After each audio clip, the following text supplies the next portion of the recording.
Did you know that there are more than 328,000 veterans in the state of Oregon? And right here in Marion County, it's estimated there are somewhere in the neighborhood of 23,000 veterans. Yes, right here in Marion County. And what's really an alarming number is statewide, it's estimated 7,000 or so veterans are homeless. And we don't really know how many homeless veterans there are here in Marion County. But we do know that the need is very, very great for programs for our veterans and their families. And welcome to People, Places, and Politics. I'm Patty Milne. We are going to talk today with Elan Lambert, West Care Oregon Program Director, about these programs that are so necessary and important, vital to our veterans. And Elan, you're going to bring us up to date on what's happening with the Veteran Transitional Housing and Resource Center. Yes, it's very exciting. Since the last time I was here, many things have taken place. First of all, it's the YWCA Salem Outreach Shelter that was donated to a small nonprofit that I have called Partnership for Veterans at Risk. And we knew that as a small nonprofit, we could not do this on our own. So I had been affiliated with West Care Foundation, which is a national nonprofit, been around for over 40 years. The president and CEO, Dick Steinberg, is a two-time Vietnam vet medic who actually started a substance abuse program with the battalion commander in country in Vietnam. And then he's been with West Care for over 38 years. So there's a commitment at a very high level within West Care, which is in 17 states and I think 3 territories now, to veterans with substance abuse and behavioral health types of programs, a continuum of care. And so what Partnership for Veterans at Risk did was, as I say our two nonprofits dated for about 9-10 months, whatever it might have been. It was quite a while. And we did our due diligence, and we had about 8 meetings during that time and seen how we could work together, what we could do. And so finally, we deeded the Partnership for Veterans at Risk, deeded the building to West Care.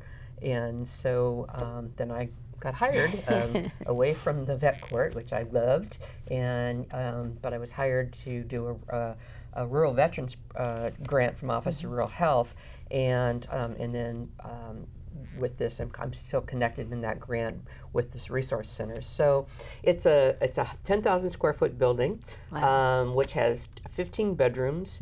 We'll house 2 to a room, so we can house 30 veterans. It'll be all male, and it will be a place that is not a place for the vets to come for a night or 2 or a week, whatever. It's an actual program that will be from 6 to 18 months program. And within the first 72 hours of them coming into the program, they will be assessed to see if they have applied for their benefits, if they've gotten all of them, do they qualify for, what do they qualify for? Do they qualify for Social Security? Do they qualify for the pension and from the VA, disability, all those things. And so that we will be able to get them stable financially. And then we also will have for them, we'll be working on jobs and or going back to school. And if they can't do either one of those, they will be doing some kind of a community project, so that it's, again, not a place that somebody's just going to come and hang out. It's an actual transitional housing, so that they're transitioning from, and I don't like the word homeless, that's just my personal bias, but they're just unhoused veterans or non-housed veterans. They don't have a home. They don't have a home, or they may have been couch surfing, whatever it might be, and whatever circumstances might be.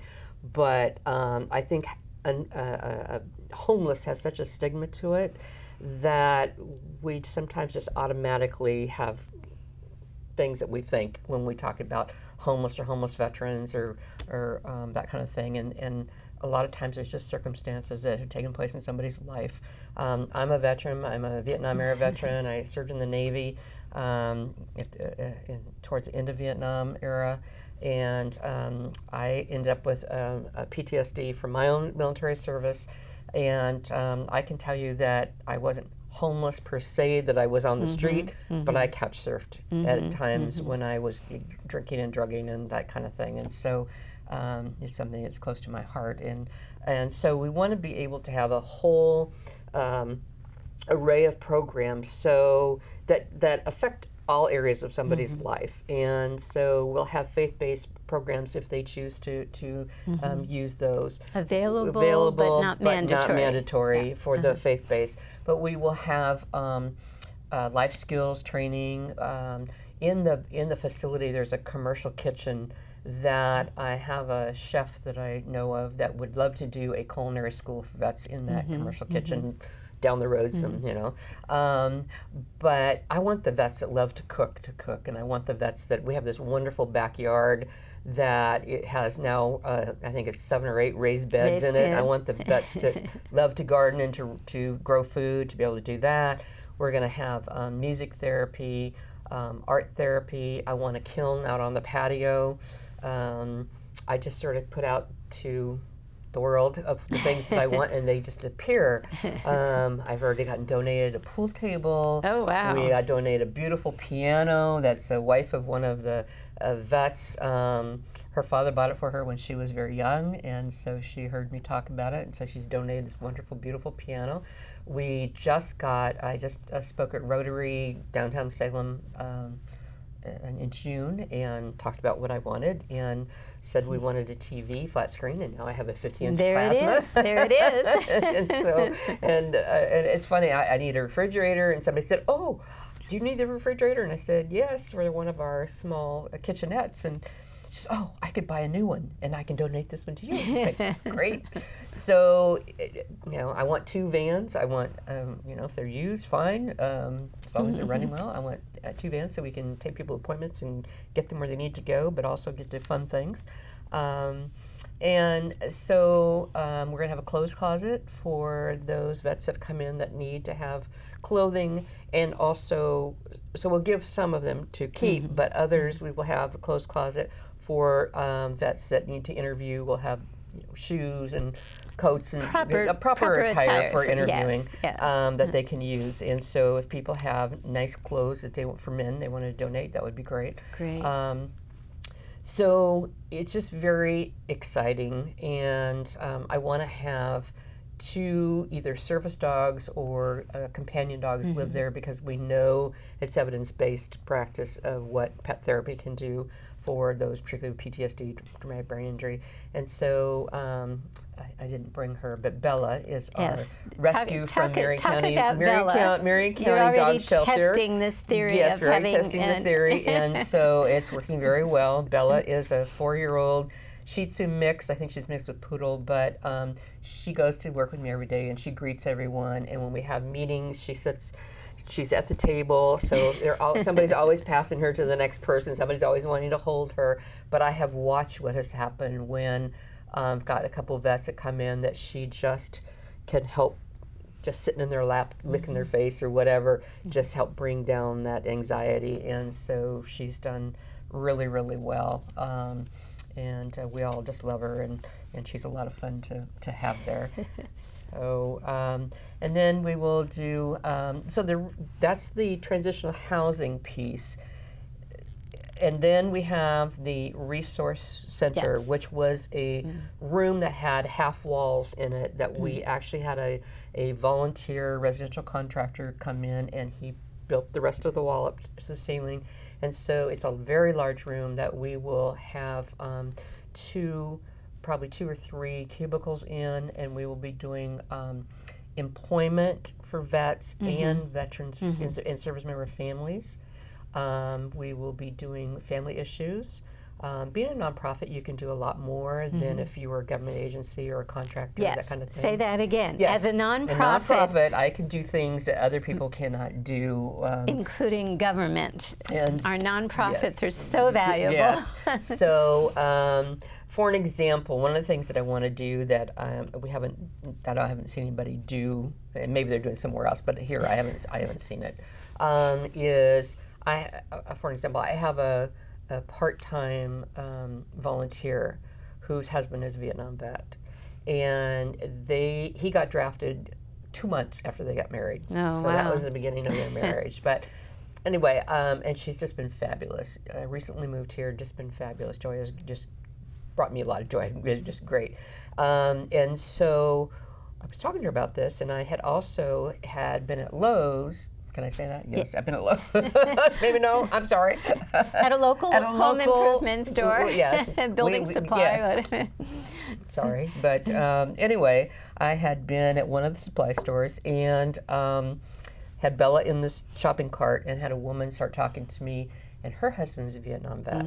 And we were talking about how not only Vietnam vets were kind of forgotten, but their families, it was like they didn't exist. So one of the things I'm going to do is to actually do a group for wives of Vietnam vets. And so when I said that to a couple of the women, tears, and it's like, that was 40 years ago, but it's still now. Oh, yes. It's always, isn't it? And so, so we want to approach things differently. We want to, in employment, we don't want to do job fairs per se, but we want to do some very connected settings with employers and veterans and family members, and so I'll be working with the Department of Employment, the Veterans Program, with Jim Booker, who's directing that. And then the other thing is that I'm very much of a community person, as you know, and a partner person. And so what we're doing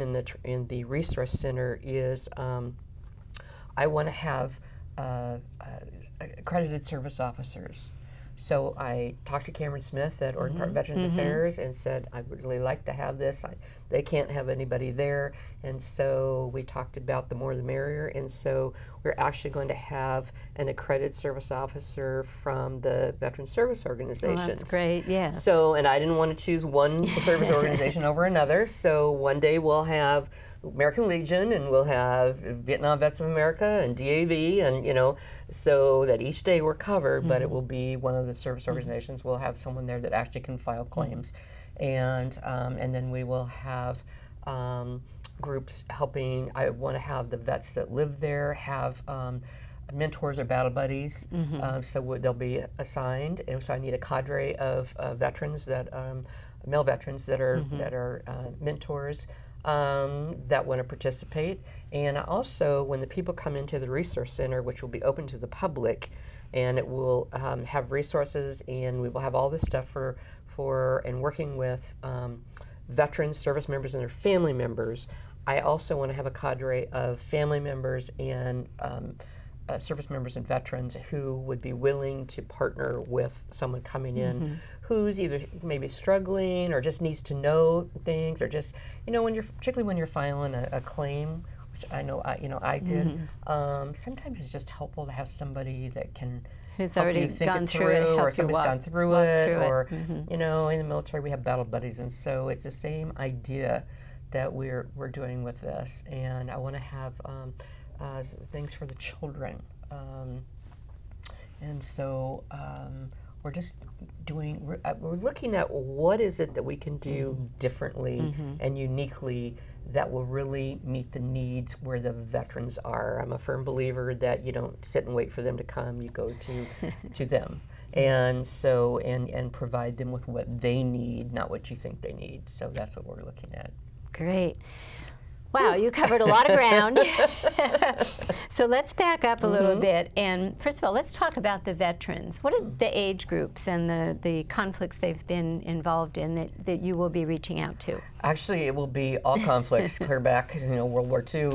But we have Vietnam vets and all of the conflicts up through current conflicts, working with the vets and service members and families. to again just help provide that transition, kind of the coming back into civilian life, whether it was 40 years ago when you got out like me, or whether it's just recent. And the other thing that I'm finding is that I have I've got 3 veterans who have come to the center, who've heard about it, that want to give back, but they're not vets who wanted to be in a large group type of thing, and so they are coming in and just doing whatever they can. It might just be sitting and standing at a patio table or something, but it allows them to process for themselves. It allows them to give back, and for basically all 3 of them, this is the first time they really kind of sauntered out and gotten out. They need to just get out of isolating, and so this has been a great. What's the greatest need? What program is really would meet the needs of the most people? Well, it's going to be interesting because I think there's a lot of different things. One of the things that I obviously, I'm kind of separating out the transitional housing and the resource center. Yes. So I really want to be very supportive of families. And I think that we have families that, again, because we're a nonprofit, we might be able to do things that the others that are serving the families might not be able to do, or just do in a different way. And if you don't mind, I want to read a quote from U.S. Army General Martin Dempsey, who is chairman of the Chief Joints of Staff, and he said, "Our families are the bedrock of our nation's defense. Family members may not shoulder a weapon or fly combat sorties, but their commitment, support, and endurance is a source of great pride and inspiration for us all." And I just want to make sure that we are taking care of our families, because particularly if you're deployed, when the person deploys, their family deploys with them, even though they don't physically go, but they deploy. Their whole life changes, and they sacrifice, and they do a lot of different things that we don't think about. And then when the troops come home, then they have to all reintegrate just even into their family life again. You might be, as a spouse, you might be doing something that your troop did, and then coming back into it, it's sort of like, well, where do I fit back in? And so just really being there, I want to be there for the kids. I just want to quickly mention, if you don't mind, that we're going to do Marion County Fair this Thursday. And actually, one of my speakers is a young woman. She's a teenager whose dad is decorated, and he got in trouble when he came back, and he went through the Marion County Veterans Treatment Court. And when he spoke at his graduation, it was very teary, but when she got up and spoke about how it affected her and how everything had changed since he had been in that program, there wasn't a dry eye in the house. And so they're going to speak on what. But I want. We don't see. I don't think we pay attention to enough, particularly the kids, of how it affects them, and so. And thus the reason for the center, being for the families as well. Yes, and for the families, and doing, if we need to do some family reintegration programs. So one of the things I love about West Care is their motto is uplifting the human spirit, and that's the bottom line of everything that we are doing, is uplifting the human spirit and the possibilities that exist no matter what has happened in your life. I ended up with military sexual trauma. I was the only female in my command, and again, 40 years ago. And if you told me then I was going to do what I'm doing now, I told you you're out of your mind. I went through a lot of trauma, lots of trauma.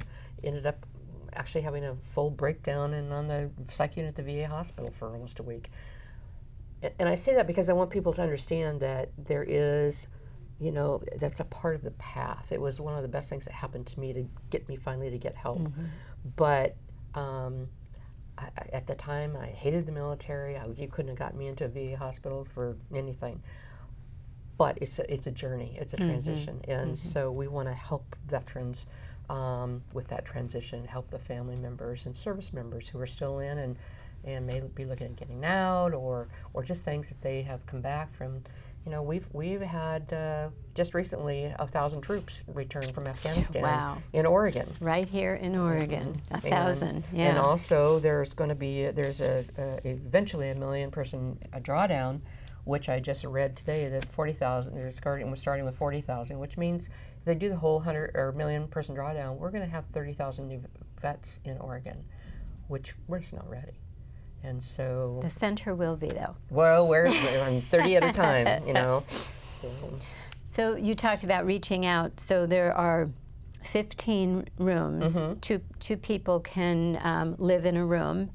So if somebody is listening to you talk about this right now, how can they get in touch with you? What can you help them today? What's the timeline for the transitional housing to be ready? And how will people know to get in touch with you and say, I need to come to this housing? They can start getting in touch with me now. Okay. And I can give you the phone number. Please do. Give the contact information. Yeah, so the contact information for the center is 503-364-1728. And we'll be happy to talk with anyone. We're taking a waiting list for veterans to be interviewed. There's criteria, you know, all those things that we're working on. But the exciting thing about what we're going to do is, and it kind of follows on the way that Washington Department of Veterans Affairs has done Building 9 up in Port Orchard. It's their homeless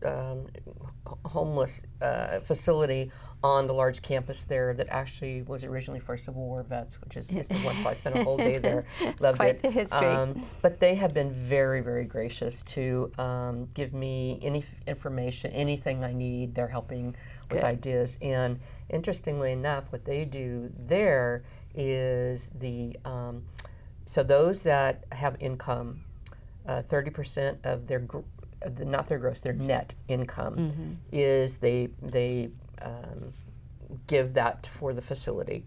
And then what they do is that creates a sense of rental history, so that when they go out and get ready for housing, that particular Building 9 is able to give them a letter of reference for rental house, you know, the rent, because of how they do there. So we're looking at the same idea, seeing what we need to do, what can or cannot be done here in Oregon if it's different, or you know, whatever that looks like. But it's looking at all the different ways that you can look at this quote homeless issue from a very positive way. People are just unhoused and have had things go on, so how do we help them transition? So again, the phone number is 503-364-1728. And what we did was we have adopted out all the bedrooms, which means that those organizations and individuals have donated money to buy like mattresses and decorate the rooms and all of that kind of thing. The great thing is that they're buying linens and towels. When the vet leaves, they take it with them. This is fantastic. I love this They take it with them, and so the next vet that comes in has all new that. So I ran out of rooms that people wanted to adopt, and They're so all now adopted? all the bedrooms are adopted. Oh my, that's fantastic. 15 bedrooms, and now the large community room has been adopted. The resource center room has been adopted. The yard and patio has been adopted. But I still have another patio. I have the kitchen. I have the dining room. You know, and so there are things that we could use, and it's just been very exciting to have so many people come forward that want to participate and really want to support vets, service members, and families from this perspective. So again, if people would like to, if you do have some items that can still be adopted and just contributions, tell people, again, give that contact information so that they can get in touch. Get a hold of me and see how they might participate with that. What we ask, though, is that if you know where the center is, please don't just drop things off. I actually had that. I have 8 bags of women's clothes. Of course, this is not a women's shelter now, so we're looking to donate them to another nonprofit. But so people they could have go to something the Center for Hope and wherever. We could do that. The Women's Yes, Center. we could do the Women's Center. So it'd be great. So again, on this timeline and all the things that have been happening, the work that's gone on at the facility, where are you now? What needs to happen next? So we have a different big depot store home grant, and which has been fabulous. So we're getting all of the paint and the carpeting for the office areas. So we're having a large painting party on July 16 and 17. Oh, that's just a couple of weeks from now. Anybody wants to participate in that, that's one way that people can help. We're going to feed everybody, and so we can do that. But what I want to do is I want to open the resource center probably late August, maybe 1st of September, and get that going while we're still working on getting all of the transitional housing put together and all the things that have to go along with that. So that's my focus is no later than September 1st for the resource center. Okay. And then soon afterward, as the soon as rooms we are can ready, get all the rest of it and all lined up for the housing, then we'll be doing that. So, and anybody can refer someone to the home, to the transitional housing. It's not going to have to come through a certain place. So if somebody knows of somebody, they can give us a call, and then we can talk with them, talk with the vet, put them on the list, and just kind of see when we get to that point of the process too, about getting in. So great. On the materials that are available, there's some information here about community partners. We have just a short time left. Talk a little bit about who your community partners are and what they've been helping you partner with. Well, we've got, so in the rooms, if I remember all of them, but so far Creekside Rotary, and also I presented at Salem Rotary, so we'll see. But we've got Oregon Department of Veterans Affairs is supportive, and like I said, I talked to Cameron about the accredited service officers. So Vietnam Vets of America, DAV, VFW, Easter Seals when it was still had the program. Let me think for a second. I don't want to forget people. Department of Veterans Affairs. Well, the veterans organizations and the Sheriff's Department. The Sheriff's Department, the employees or the deputies adopted a room, which I'm very excited about. Great. So and Sheriff Myers has been just fabulously supportive, as has DA Walbegla. Just couldn't ask for more support. Wonderful support. I know I'm forgetting people. My brain is just kind of going blank. That's okay. So, but just really good support, and from all the agencies that we're working with. So again, I know I'm forgetting. Well, I want to thank you again for coming and updating us, and we will have you back. Maybe August, September. And talk about how the Resource Center is doing and the possibilities for the transitional housing to become available. And maybe we could actually have you tape over there, at least get some footage of what, so people can see it. It's one thing to see it on the flyer, it's a whole different thing to see in person. And we will definitely do that. We will be at the Transitional Housing and Resource Center in the very near future. So Great. thank you again. Thank you.